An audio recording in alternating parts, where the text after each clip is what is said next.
নমস্কার, আমি ডক্টর অভিক ঘোষ। আজকে আমরা আবারও অ্যানাল ফিস্চুলার ব্যাপারে কথা বলবো। অ্যানাল ফিস্চুলা নিয়ে আমার কাছে পেশেন্ট এসেছিলেন বহুদিন আগে। আমরা কিন্তু অনেক দিন ট্রিটমেন্ট করেছি এবং ধৈর্য ধরে পেশেন্টকে সাহস দিয়ে দিয়ে আজকে এই পর্যন্ত এসেছি এবং আজকের রেজাল্ট অসাধারণ। জিনিসটা ঠিক হয়ে গেছে 1 বছর আগে। আমরা 1 বছর ওষুধ দিয়েছি। 2024 সালে উনি এসেছিলেন, 2025 পর্যন্ত ওষুধ খেয়েছেন, তাতে ওনার কমপ্লিট হয়ে যায় এবং 2025 থেকে 2026 এই 1 বছর মাঝে মাঝে ওষুধ দিয়ে দিয়ে দেখা হচ্ছে যে আর ফেরত আসে কিনা, কিভাবে কি কন্ট্রোল হলো, কি করা হলো, আর ওনার হতোই বা কি। অ্যানাল ফিস্চুলাটা কি? অ্যানাল ফিস্চুলা হচ্ছে রেকটামের থেকে কোনো নালী ঘা, সেটা গিয়ে 1/2 ইঞ্চি কি 1 ইঞ্চি অ্যাওয়ে ফ্রম দ্য অ্যানাস, সেখানে একটা ওপেনিং তৈরি করে, সেখান থেকে রেগুলার ডিসচার্জ হয় এবং সেই যে ডিসচার্জ সেটা pass like discharge mixed with blood এবং তার সঙ্গে পেশেন্টের অসম্ভব ব্যথা, দপদপানি ব্যথা এবং জায়গাটা ফুলে যাওয়া, রেডিশ হয়ে যাওয়া, সোয়েলিং হওয়া। যখন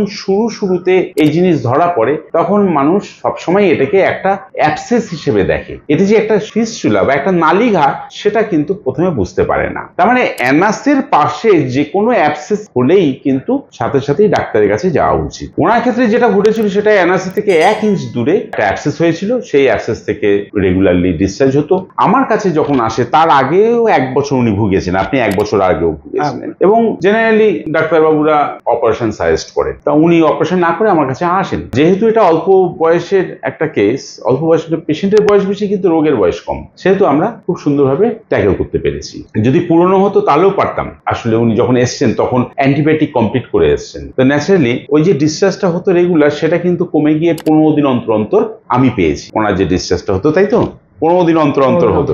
আমরা যখন ওষুধ দিলাম তখন সেটা কয়েক মাস ওষুধ করার পরে 1 মাস অন্তর অন্তর ডিসচার্জ হওয়া শুরু হলো, তারপর সেটা 2-3 মাস অন্তর অন্তর হওয়া শুরু হলো।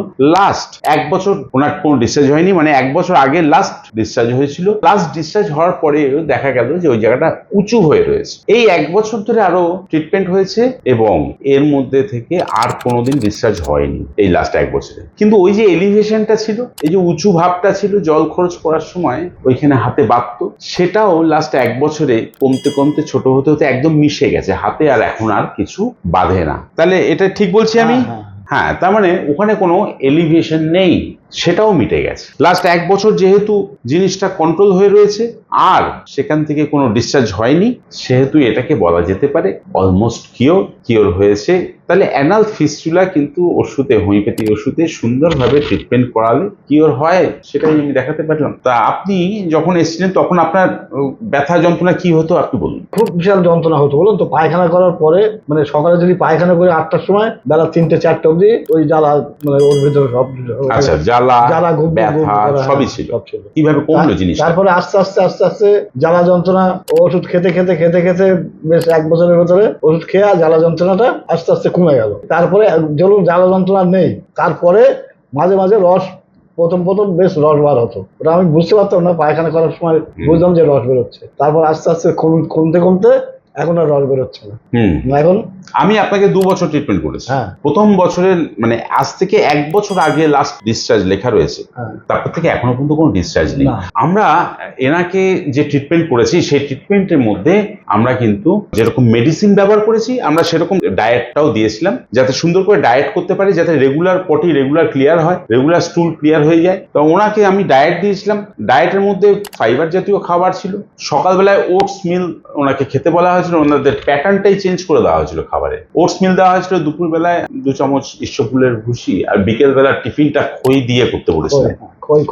খই কলা দিয়ে উনি করেছেন। তাই এটাই ওনার হ্যাবিট হয়ে গেছে। রেড মিট বন্ধ করতে বলেছিলাম, স্পাইসি ফুড বন্ধ করতে বলেছি, নাথিং এলস। এর বাইরে আমরা বিশেষ কিছু চাইনি। আমরা চাই প্রচুর সবজি খাবে, ভেজিটেবল খাবে, সেদ্ধ ভেজিটেবল খাবে। এইভাবে উনি আস্তে আস্তে পটিটাকে নরম করতে পেরেছেন। একদম নিষেধ করে দিয়েছেন। একটু ভেজের দিকে নজর বেশি দেওয়া কথা বলা হয়েছিল। তাই এখন আমরা যত বেশি মাংস খাবো তত বেশি আমাদের স্টুলটা টক্সিক হবে না, তত বেশি অ্যাসিডিক হবে। তাই যত ভেজের দিকে থাকা যায় তত স্টুলটা কম অ্যাসিডিক হবে, তাতে আমাদের হিলিংটা ভালো হবে। ওষুধের মধ্যে হোমিওপ্যাথি ওষুধ ক্যালকেরিয়া ফ্লোর ওনার জন্য প্রযোজ্য ছিল। তখন আমি সিমটমস কালেকশন করে ওনার জন্য এটাই খুঁজে পেয়েছিলাম। তার মানে এই নয় যে সমস্ত পেশেন্টদের যারা এই নিয়ে ভুগছেন তাদের ক্ষেত্রে ক্যালকেরিয়া ফ্লোর কাজ করবে। এভাবে আমরা আরো একটা কেস সলভ করতে পারলাম, এটাই দেখালাম।